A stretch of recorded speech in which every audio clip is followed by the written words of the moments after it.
انہوں نے ایک نیا SOP بنایا. 3 tier SOP تھا. پہلے وہ جو آپ کو پتہ ہے نا فورٹریس اسٹیڈیم میں کرنل صاحب چلاتے ہیں حاضر سروس, تو وہ وہاں پہ جو دکانیں کرائے پہ دینی ہیں وہ دیکھیں نا کاکول کے اندر انہیں پراپرٹی ڈیلنگ ہی پڑھائی جاتی ہے کہ دکان کیسے کرائے پہ دینی ہے, کتنے اسکوائر میٹر کا کیا کرایہ ہوگا, تو اس لیے ان کو اس عہدے پہ لگا دیا جاتا ہے. تو وہ ان کو طلب کیا گیا یا انہوں نے ہی فیصلہ کر لیا ہوگا یا سیکیورٹی کے بھی کوئی کرنل انچارج ہوگا اس نے فیصلہ کر لیا ہوگا. تو نتیجے کے طور پہ انہوں نے فورس بلا لی ہوگی. تو جنرل صاحب نے کہا کہ نہیں یہ ہمارے لوگ ہیں, ان کے ساتھ کوئی مس بہیو نہیں ہوگا, اگر وہ آنا چاہتے ہیں تو ان کو آنے دیا جائے اور احتجاج کرنے دیا جائے. اور دونوں طرف سے چلے ہیں. میرا مطلب ہے کہ فورٹریس اسٹیڈیم سے بھی گزرے ہوں گے جو کہ زمان پارک سے آئے ہوں گے, اور جو لبرٹی سے آ رہے ہوں گے وہ یا تو جیل روڈ والے ناکے سے گزرے ہوں گے. دونوں سائڈوں کی یہ, یا پھر وہ کیولری والا ناکا جو وہاں سے گزرے ہوں گے, لیکن خبر دونوں سائڈوں کی یہ ہے کہ فورس جو ہے وہ ہٹ گئی اور اس نے مظاہرین کو گزرنے دیا, اور وہ مظاہرین پھر پہنچے. اگر آپ دیکھیے تو اس دن صبح کے وقت نا 8-9 بجے شیریں مزاری نے ایک پوسٹ ٹویٹ کی تھی جس کے اندر چند ایک بوڑھی آنٹیاں, وہ جو چند ایک عمران خان کا جو کرش آنٹیاں ہیں, کرش آنٹیاں کہتے ہیں ان کو, وہ ہاتھوں میں پوسٹر اٹھائے ہوئے کور کمانڈر کے ہاؤس کے سامنے جو ہے وہ کھڑی ہوئی ہیں, مظاہرہ کر رہی ہیں. یہ سب سے پہلا انڈیکیشن تھا. اور اس کے بعد پھر یہ جو ہے کیا نام ہے وہ گونڈی رانی, یار وہ کیا نام ہے, یاسمین راشد جو ہے, جو کہ رہاوی کر دی گئی ہے اپنی تمام تر سکھیوں کے ہمراہ, وہ شاہد کریم صاحب نے رہا کر دیا ان کو. وہ گونڈی ران جو ہے وہ لیڈ کر رہی ہے اور کہتی ہے کہ چلیں, اور وہ جو سارے ان کے پالتو ہیں کرائے کے جو ٹٹو ہیں وہ سارے ادھر کو چل پڑتے ہیں اور پھر وہ جاتے ہیں ادھر. اب یہ جو ہے وہاں پہ جا کے پھر ظاہر ہے کہ گولی شولی بھی چلتی ہے, اور گولی شولی چلنے کے بعد جو ہے وہ پھر اندر گھس جاتے ہیں. اندر گھس کے تو وہاں پہ کور کمانڈر صاحب موجود ہوتے ہیں جس کی ویڈیو آ گئی ہے, اور وہ PTI والوں نے اپلوڈ کی ہے. وہ ان کے ساتھ مذاکرات کرتے ہیں. ان کی بیگم جو ہے پیچھے دروازے میں کھڑی ہوئی عمران خان کی سلامتی کے لیے دعائیں کر رہی ہیں. یہ ہمیں بتایا گیا ہے کہ وہ اس وقت بھی جب ان کے گھر میں داخل ہو کے بیڈ روم تک آ گئے تھے, اس وقت بھی وہ عمران خان کی سلامتی کے لیے دعائیں فرما رہی تھیں. وہ اتنی بڑی یوتھن ہے.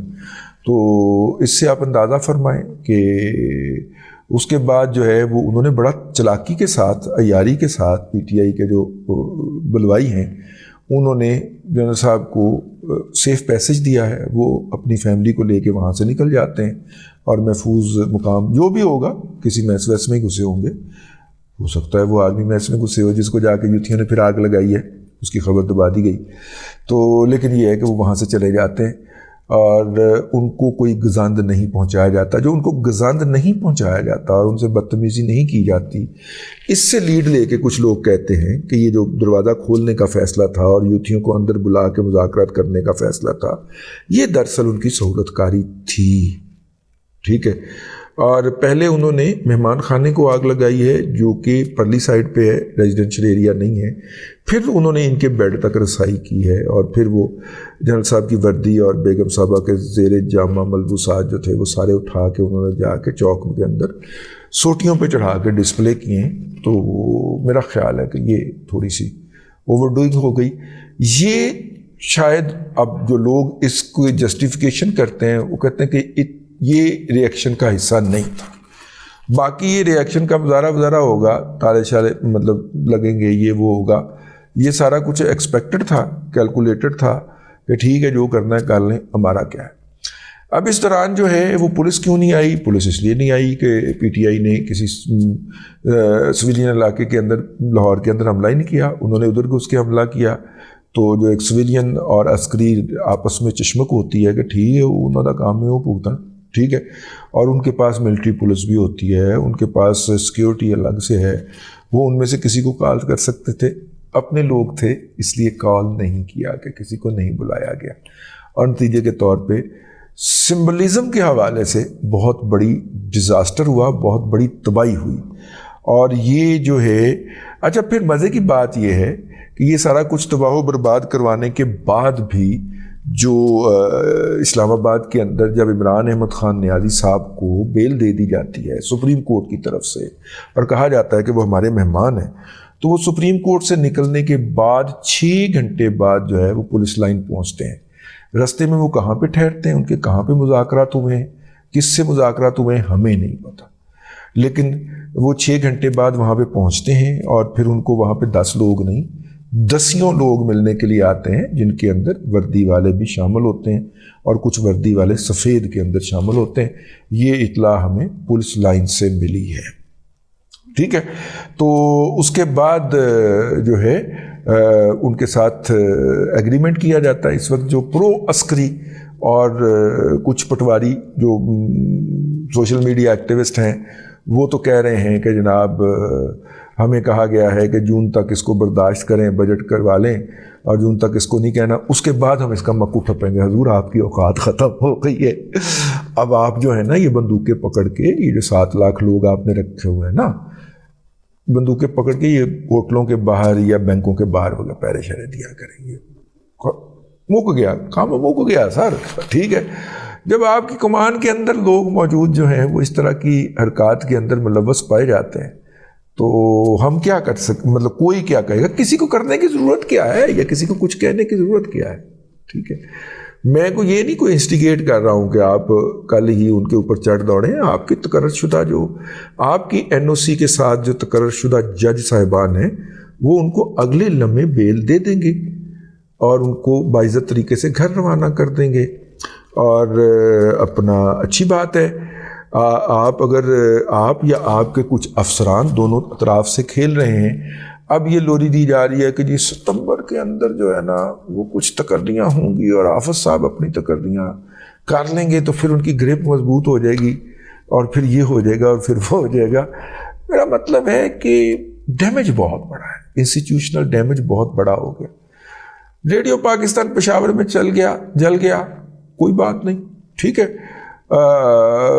پشاور کے کور کمانڈر صاحب کو 48 گھنٹے بعد خیال آیا کہ بہت بڑا واقعہ ہو گیا اور انہوں نے فوری طور پہ وہاں کا دورہ فرمایا اور دورے کے درمیان بریفنگ بھی لی۔ ہاں جوان پھر کیا ہوا، یہ والی بریفنگ بھی لی اور اس کی فوری طور پہ ویڈیو سوشل میڈیا پہ چڑھوائی اور جو ٹاؤٹ جرنلسٹ ہیں ان کے ذریعے اس کے اوپر واہ بھی کروائی۔ لیکن نہیں سر، ڈیمیج از ڈن۔ بھرم ہوتا ہے بھائی کسی چیز کا، آپ نے جو بھرم بنایا ہوا تھا on and on and on وہ ختم ہو گیا سر۔ ماشاء اللہ کے دور کے اندر جو آپ صحافی پالتے تھے اور ان کے ذریعے اپنا ایک امیج کریٹ کرتے تھے لارجر دین لائف، وہ ختم ہو گیا۔ اب اس امیج کے ختم ہونے کا کیا نقصان ہوگا اس سوسائٹی کو، کیونکہ آپ کے بقول اس سوسائٹی کا بیلنسنگ فیکٹر آپ تھے، تو جب بیلنسنگ فیکٹر ہی ختم ہو گیا، وہ محور ہی ختم ہو گیا جس کے گرد سوسائٹی گھوم رہی تھی، تو پھر سوسائٹی کا کیا ہوگا؟ پھر سوسائٹی کے اندر انارکی آئے گی، لوٹ مار بڑھے گی۔ ایک بات میری ذہن میں رکھ لیجئے کہ یہ جو انارکی ہوتی ہے نا، یہ ٹرک یہ جو ہے وہ پہاڑ کے اوپر سے لڑکنے والا پتھر ہوتی ہے، وہ چلتی جاتی اور آخر میں ایک بہت بڑا ایولانچ کیا ہوتا ہے جی، وہ طوفان جو ہوتا ہے وہ بن جاتی ہے اور تباہی اور بربادی پھیر دیتی ہے آخر میں آنے والوں کے ساتھ۔ اب ہم اس موو کے اندر انٹر ہو چکے ہیں اور یہ تباہی ہمارا مقدر ہے، ٹھیک ہے، لیکن ہم بھاگنے والے نہیں ہیں۔ یہ تباہی بیٹھ کے اپنا جنازہ ہے نا، تو اپنا جنازہ تو دیکھنا چاہیے اٹھتے ہوئے، لیکن یہ جو ہے یہ رک نہیں رہا، یہ کام یہ آگے بڑھے گا۔ ابھی تک صرف ایکشن آ رہا ہے، ٹھیک ہے، ابھی ری ایکشن آنا جو ہے وہ باقی ہے، اور ری ایکشن یہ وردی والوں کی طرف سے نہیں آنا، ری ایکشن سوسائٹی کی طرف سے بھی آنا، ٹھیک ہو گیا۔ آپ کب تک کرائے کے افغانی کتے لے کے باقیوں کا گوشت نوچتے رہیں گے؟ پھر ادھر سے بھی دوسری طرف سے بھی ری ایکشن آ جائے گا نا، اور آئے گا۔ ابھی تک اکیلے آپ اور آپ کے محبوبین جو ہیں اور آپ کے جو یوتھڑے بیویاں ہیں یا آپ جو یوتھی ہیں، ابھی تک آپ اکیلے ہی ناچ رہے ہیں نا۔ وہ ساری اپنا جو انارکی ہے اس کے عناصر ہائے اربع کے اندر یہ شامل ہے کہ دوسری طرف کے لوگوں نے بھی یہی والی حرکت کرنی، ٹھیک ہے۔ مولانا کا جو ہوگا وہ اس حرکت کو چینلائز کرنے کی ایک آخری کوشش ہوگا. اگر جج نہیں مانتے اور اگر جو ہے وہ میمورانڈم جرنیل نہیں مانتے تو پھر سر ایولانچ تو بڑھتا جا رہا ہے. ٹھیک ہے, ایک آپ اتنا سا لوہے اپنا برف کا گولا بنا کے پہاڑ کی چوٹی سے کر دیں تو وہ کتنا بڑا گولا بن جاتا ہے پیچھے, اب وہ بنتا جا رہا ہے بنتا جا رہا ہے بنتا جا رہا ہے. آپ کی باری کب آتی ہے یا میری باری کب آتی ہے یہ تو وقت بتائے گا, لیکن یہ اب ان ایویٹیبل ہو چکا ہوا ہے. دوسرا فریق اگر یہ کہے کہ یہ اس کو بکواس کر لینے دیں, میں اس کے اوپر نہیں بولوں گا, تو یہ ہوگا نہیں سر اب. ٹھیک ہے, بس اب تک کے لیے اتنا ہی. اگلے ولاگ کے اندر ہم پھر حاضر ہوتے ہیں. اللہ تبارک و تعالیٰ آپ کو آسانیاں عطا کرے اور آسانیاں خلق خدا میں تقسیم کرنے کی توفیق عطا کرے.